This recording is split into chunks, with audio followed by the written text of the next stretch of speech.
So Dave McPherson returns to the Rangers defence. Ali McCoy's placed on the start to partner Mark Hateley up front, with Gordon Jury moved to the flank to the exclusion of Alexei Mikhailichenko.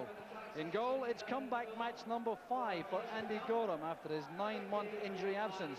His 4 matches to date have seen him lose just 2 goals, and he's quickly regaining the form which may see his inclusion in Scotland's squad for the match against Holland at Hampden in 11 days' time. The Hearts manager Sandy Clark names exactly the same team as the one which beat Aberdeen 1-0 a week ago, with match winner Scott Leach remaining in central midfield beside John Miller. Gary Mackay's injured ankle keeps him out of contention. During last season, Jim Weir spent some time training at Ibrox and made a favourable impression. A transfer different teams. Hamilton Accies didn't materialise though until Hearts stepped in last summer with £250,000 to give him a top-flight opportunity which he seized in recent weeks after an initial period of adjustment to Premier Division football. The referee this afternoon is the very experienced Bill Crombie from Edinburgh. Captains have called together because of the going with the mascot.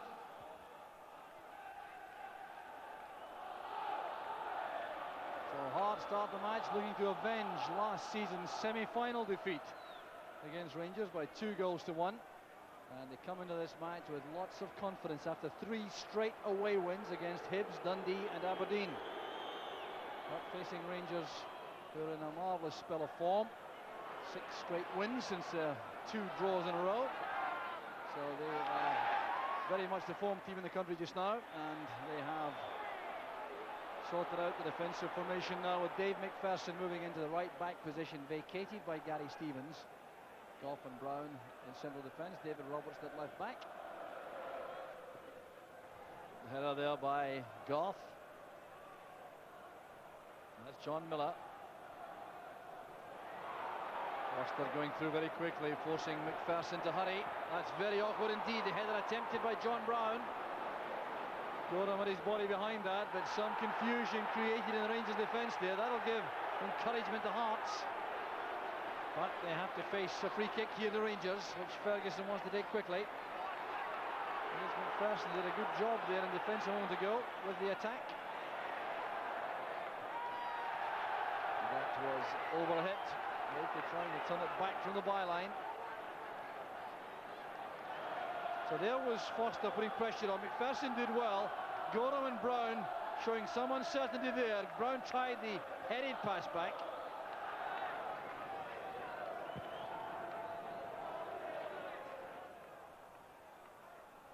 This is Weir.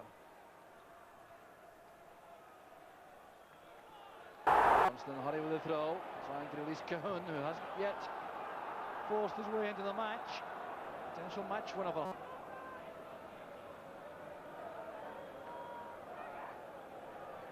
Good tackle by Brown.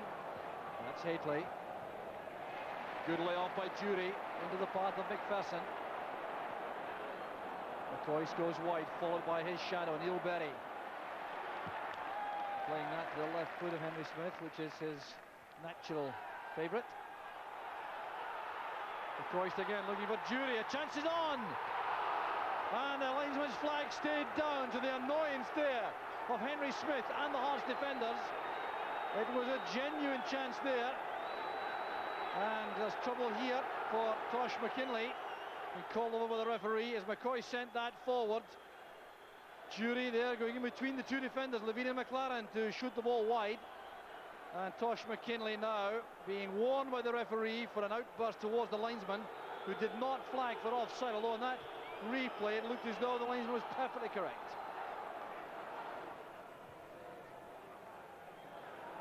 With Jury. Cahoon now working over on the left for Hearts. Played long by McKinlay, but Foster was caught offside. Rangers, of course, renowned for their patience in situations like this. There just be some feeling of concern on the bench at the moment, although they'll be encouraged by this move. McCoy linking with Stephen. A very calm play there by Craig Levine. The clearance though goes straight to Ferguson. Now it's Robertson. Hateley's there.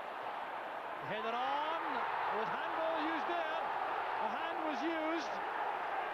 And the referee will take action possibility of handball. The ball was just out of reach. He's going to be booked for that. It looked as though it was an excellent chance because Mark Hateley had found space inside the area for Robertson's cross. He aimed that for Hateley. And he used an arm there to try to get the better of McLaren. So a yellow card for McCoy for the handball.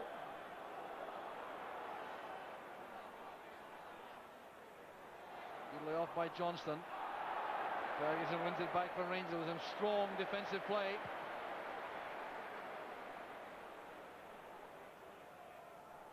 There's McCoist. Gets it back from McKinley. Cole. Good running forward by Stephen. And a great ball in on the run. Turned away gratefully there by Levine. But such a difficult skill performed there by Trevor Stephen. The pass is played with pace into that position. Very few players could do this on the run. Turning it back from the back.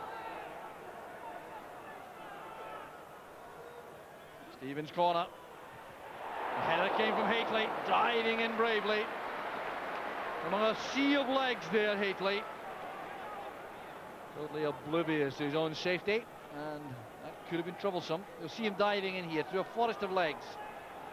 And the header powerful, but off target. So 5 minutes remaining in the first half. Still no scoring at Ibrox. Rangers having the bulk of the play territorially, but Hearts very well organised at the back, and Rangers seldom showing the kind of inspiration up front which would open them up. So I reckon the Hearts manager Sandy Clark will be fairly happy man at the moment.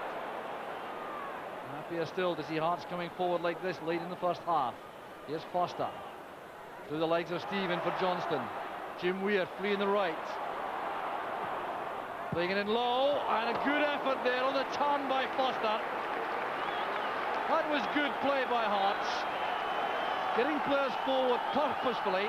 Jim Weir's had a good match so far. That was a good ball in, and that certainly would have troubled Andy Gorham. Well, Foster enjoyed that. Back here with David Robertson. Hateley's onside, a chance on here for Rangers, and Smith made a very good catch under severe pressure there from Ali McCoist. But questions in the Hearts defence. Craig Levine conducts the inquiry to find out why Hateley found all his space on his own to send that towards goal. So it was the last real goal attempt of the first half, which has been tense and nervy, never flowing with quality football, and Rangers, who've had so much possession, will be concerned about their inability to break down the Hearts defence. Just one clear chance for Gordon Jury, otherwise Hearts have coped superbly in defence. At half-time, it's Rangers 0, Hearts 0. So Rangers start the second half looking to maintain this remarkable run of cup wins, going back 3 years. It's their 13th match in the Tennent Scottish Cup in that period, in which they've scored 30 goals in the last 12 matches, losing only a total of 5. But Hearts have already established this is going to be a difficult spell for Rangers to break down this determined defence. So free kick to Rangers will be taken by Richard Gough. Looking for Hateley's head again. Scrambled away there off Alan McLaren, and appeals there for a foul as Gordon Jury is blocked on the line, but referee Crombie not interested, and Rangers start the build-up all over again. Hearts still not committing many players into forward positions. There's Levine. Once again, Gough winning the high ball, and McPherson can start the build-up again from the right back position, which he's filled very effectively so far in the match. But the Hearts tactics certainly making life very difficult for Rangers. Numbers back all the time. That's cleared by Berry. Now Stuart McCall. John Brown having a good match in defence again, although not being asked to do too much in that area. Andy Gorham has been almost idle in the first half. So it's well kept in by McPherson. Movement ahead comes from McCall. Determined play there, the linesman's flag is up. And the referee reacts by giving the free kick. It's inside back out before the match with a stomach upset, but made a remarkable recovery to take part in this match. So Ian Ferguson will take the free kick. Once again, movement inside the area. There's Richard Gough, and the header too straight at Henry Smith. No threat there to the Hearts goal. So there's the ball played in by Ian Ferguson. Gough, you'll see, a long way out when he gets his head to the ball. Too far out to test Smith. So here's Brown. David Robertson well forward on the left. Good running by John Brown. He's in behind Jim Weir for the cross. And that's turned away for another corner kick to Rangers. But the men coming from the back now to add extra attacking dimensions to Rangers. John Brown doing particularly well with that run. And he's staying forward for the corner, waving back some teammates. So hope on that Rangers bench as Trevor Stephen prepares to take the corner once again. Richard Gough coming from the edge of the area. It's played in short and headed away easily there by John Miller. So Ferguson there with Wayne Foster. That's a free kick to Rangers. Obstruction by Foster. Taken quickly. Here's Trevor Stephen again, looking for a gap in the Hearts defence. On the bench, Gordon Jury laying it back. It's into the path of John Brown, and he scored for Rangers. John Brown has scored. It's his first goal of the season, and Rangers are ahead. 49 minutes of the second half. So 49 minutes gone, and the goal coming right out of the blue, with Rangers finding it extremely difficult to break down this Hearts defence. Gordon Jury laid it back, and look at that, struck in the volley by Brown, leaving Smith without a chance. Well, he hasn't scored all season. The only Rangers outfield player on the field today who hasn't scored, but he's certainly made up for it here. This is hit with remarkable power, and suddenly Rangers are ahead. There's Jim Weir. Now Cahoon. Johnston trying to keep that in play. That's excellent play by Johnston. Good support from McKinley. Here's Leach. Good effort by Leach. Well, Hearts bursting to life in the attacking sense at last. And it was down to superb control initially from Johnston. Then he fed McKinley, and Scott Leach wasn't far away with that powerful effort. Losing out to McCall. There's a neat turn by Jury. That's for McCoist, who's well onside. Chased by McLaren. Jury is through the middle. So is Ian Ferguson. It reaches Jury. That's fine goalkeeping by Henry Smith. Well, the break was inspired initially by Gordon Jury, and he was the end of the pass from McCoist. Here was McCoist with Alan McLaren showing him inside. The ball reached Gordon Jury with a first-time volley.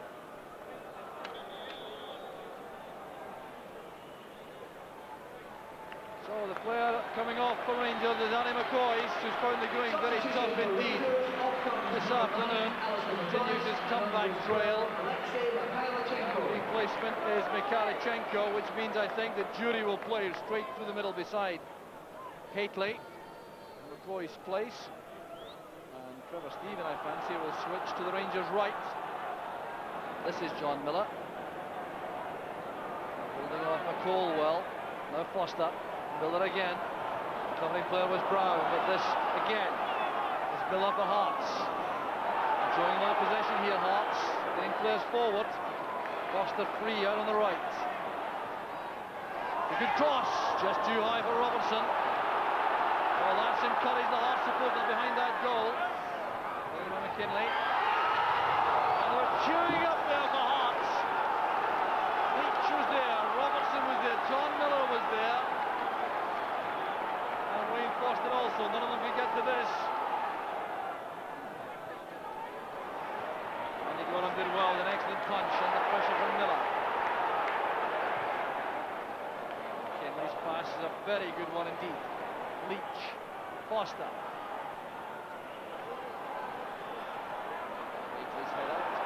With McLaren. Jury. Jury for Haitley. Covering player is Tosh McKinley. Now Jury. Over on the far side on his own is Dave McPherson. Well picked out by Jury. That's for Haitley. That's the second. And surely now, Rangers are in the semi-final. A truly magnificent header by Haitley. But Gordon Jury deserves immense credit for this pass, which opened out the play to Dave McPherson, and this too is an excellent cross. For Haitley, the far post, to head that against the balance of Henry Smith, right into the post. It really is a splendid goal. Jury's initial pass. McPherson's control, he looked up, he spotted Haitley, picked him out without any accuracy, and this was a top-class header. Well, Haitley taking his total for the season to 25. A typical header at the far post area. And surely now there's no way back for Hearts. Levine trying to change that. There's Maurice Johnston looking for Robertson. It's David Robertson who wins it for Rangers. Sends the ball high into the stand. Relieve the pressure. And again, the irony there, the goal coming after some good attacking play from Hearts. For the first real counter-attack. Rangers score the second. Here's David Robertson leading the charge again. That's for Haitley. Now Jury. Twisting and turning, he's away from McLaren. A chance on again here for Stephen. And it's off the line by Levine. Well, Rangers now threatening to run riot as Hearts commit so many players forward. Jury coming inside here, getting away from McLaren's excellent attacking play. Recovered well, played that across intelligently. There was Stephen. And the clearing header came from Craig Levine.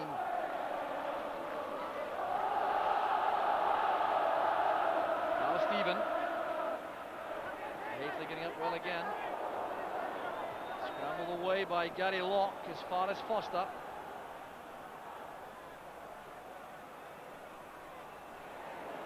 The dummy allows the ball to reach John Robertson. It's escorted safely there by Ian Ferguson for the goal kick. Now enjoying himself. Duncan Ferguson appears on the track to a warm welcome. He goes on to replace Gordon Jury, who is deemed to have done enough, I'm sure, to win this tie for Rangers. He gets a very good reception going off, applauded by the Rangers fans. And Duncan Ferguson joins Mark Haitley in attack. Good header by Ferguson. This is Stephen. Now Haitley. Over on the far side, Mikhalichenko. There's Haitley again! What a chance for Mark Haitley.